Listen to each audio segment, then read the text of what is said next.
నమస్తే అండి. నమస్తే. ఈ మధ్య కాలంలో ధనవంతులు, గొప్పవాళ్ళు, ఆఫీసర్లు ఓకే. వాళ్ళ ఇళ్లల్లో ఆహ్, పని మనుషులుగా చేరి సృష్టించిన అరాచకం అంతా ఇంతా కాదు. ప్రాణాలు గూడా తీసేశారు. సో, ఇప్పుడు పోలీసు శాఖ అప్రమత్తమైంది. అప్రమత్తం చేస్తున్నారు. ఖచ్చితంగా జాగ్రత్తగా ఉండండి. ఎవరిని పడితే వాళ్ళని ఇంట్లో పని మనుషుల్లాగా పెట్టుకోకండి అని. ఇప్పుడు మన బోటోళ్ళనుకోండి, ఉదయం వస్తారు.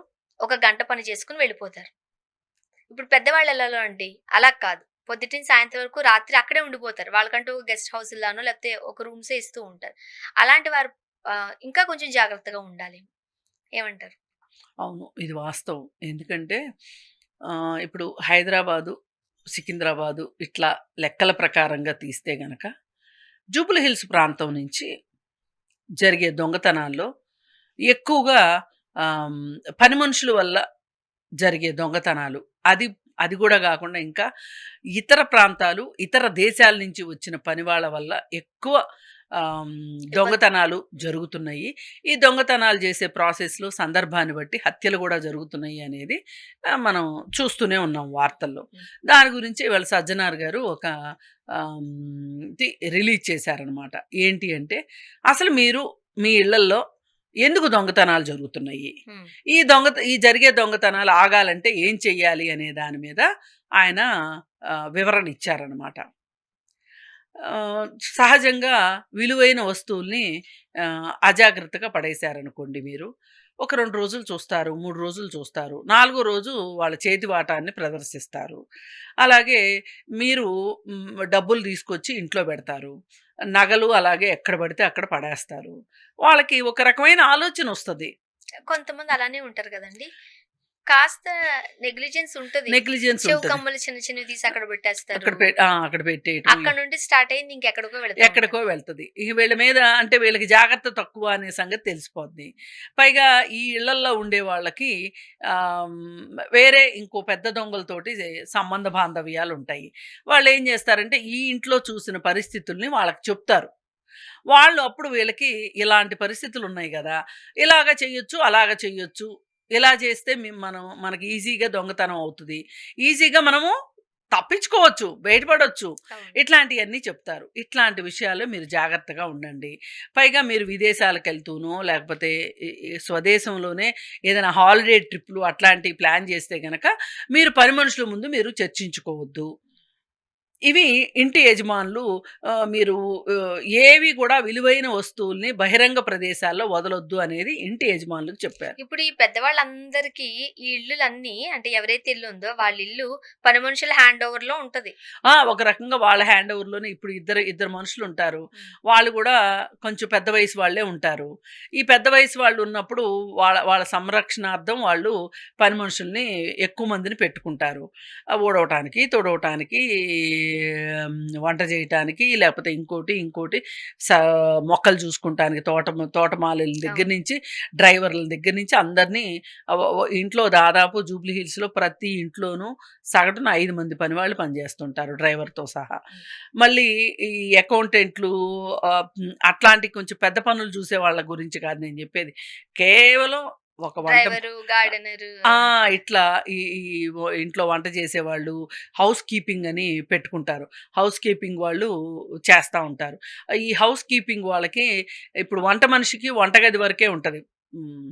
కానీ హౌస్ కీపింగ్ వాళ్ళకి ఇంటి ప్రతి మూల అణువణువు తెలుస్తది. తెలుస్తది. తెలుస్తది. ఇప్పుడు కొంతమంది ఏం చేస్తారంటే వంటకి, ఇంట్లో పనికి, హౌస్ కీపింగ్‌కి అన్నిటికి ఓ ఫ్యామిలీని పెట్టుకుంటారు. అవును. ఈ ఫ్యామిలీని పెట్టుకుంటే వాళ్ళే తోట పని చేస్తారు. మొత్తం ఆళ్ళ అజమాయిషీ కింద ఉంటది. మనం వాళ్ళ కిందున్న ఫీలింగ్ ఉంటది. ఆ! అంటే ఆళ్ళ కిందేం ఉండదులేండి. అబ్బా! వీళ్ళేం పెత్తనం ఏం తక్కువ చేయరులే గానీ హ్మ్. ఆధారపడతారు. పెత్తనము చేస్తారు. అందులో జూబ్లీ హిల్స్‌లో ఉన్న బలిసినోళ్ళ గురించి మనమేమి పనోళ్ళ మీద ఆధారపడతారు అంతే. పెత్తనం మట్టుకు వీళ్ళదే.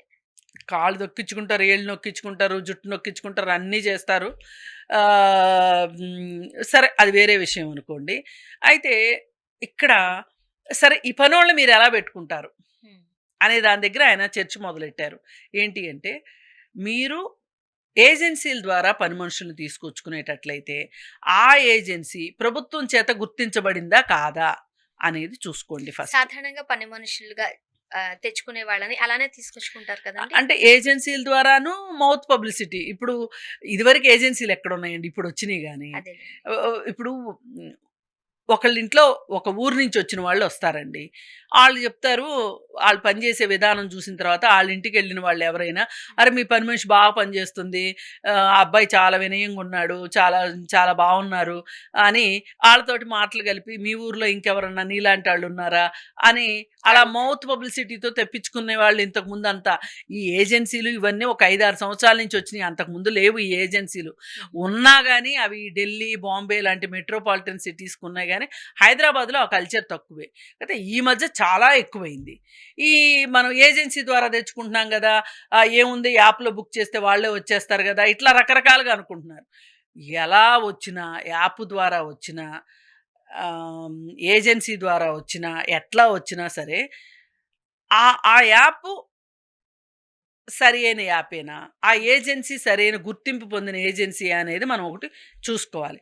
రెండోదేంటి అంటే, ఏజెన్సీ వాళ్ళు పంపించినంత మాత్రాన మీరు గుడ్డిగా పెట్టేసుకోవటం గాకుండా, వాళ్ళ దగ్గర నుంచి ఒరిజినల్ ఆధారు అట్లాంటియి మీరు వాళ్ళ దగ్గర నుంచి తీసుకొని, మీరు పోలీస్ స్టేషన్‌లో ఇది ఉచితంగా చేస్తారంట.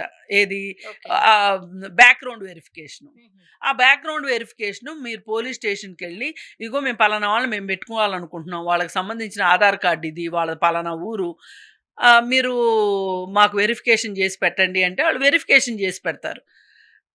అసలు వీళ్ళ వీళ్ళ బంధువులు ఇంకెక్కడన్నా ఉన్నారా? ఉంటే వాళ్ళెక్కడ పనిచేస్తున్నారు?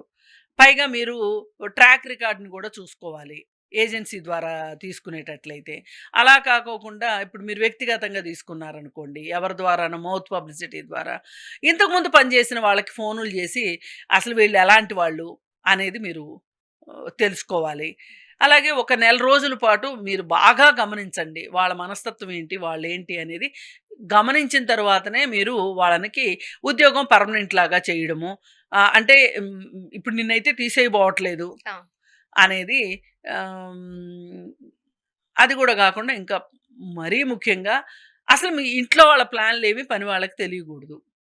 ఇది మరి హ్మ్, ముఖ్యంగా గట్టిగా డిస్కస్ చేయకూడదు.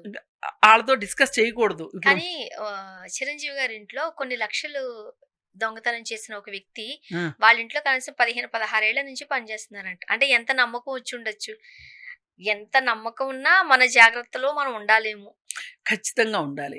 ఎక్కువ లోకల్ వాళ్ళ వల్ల జరిగే దొంగతనాల కంటే కూడా ఇప్పుడు ఈ తెలంగాణ ప్రాంతం అనుకోండి. ఈ తెలంగాణ జిల్లాల నుంచి వచ్చిన వాళ్ళని పెట్టుకుంటే గనక, లేదు ఆంధ్ర ప్రాంతం నుంచి వచ్చిన వాళ్ళని పెట్టుకున్నా, వాళ్ళు చేసే దొంగతనాల కన్నా వేరే రాష్ట్రాల నుంచి వచ్చి చేసిన వాళ్ళు గానీ, బంగ్లాదేశు, అలాగే నేపాల్. నేపాలు నుంచి వచ్చిన వాళ్ళు చేసే దొంగతనాలు మట్టుకు కొంచెం ఎక్కువగా ఉంటున్నయి. ప్లస్ హై రిస్క్‌తో ఉంటున్నాయి. ప్రాణాలు కూడా తీస్తారు వాళ్ళు. తీశారు కదండీ అ ఆల్రెడీ మొన్న. అదే. 2 చోట్ల ఒక ఐఆర్ఎస్ ఆఫీసర్ ఇంట్లో ఆఫీసర్ వైఫ్‌ని చంపేశారు. అటు సికింద్రాబాద్ సైడు ఒక ప్రొఫెసర్‌ని చంపేశారు.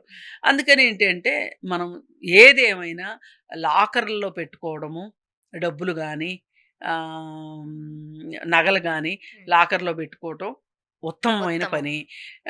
సరే ఇయన్నీ మనం ఎందుకు చెప్తున్నాము అంటే, పబ్లిక్ అవేర్‌నెస్ కోసం. ఇప్పుడు సజ్జనార్ గారు ఎందుకు చెప్పారు? ఇది ప్రెస్ మీట్ పెట్టి మరి ఎందుకు చెప్పారు అనంటే, ఇదే కారణం. జాగ్రత్తగా అందరూ ఉండాలి. అవగాహనతో ఉండండి.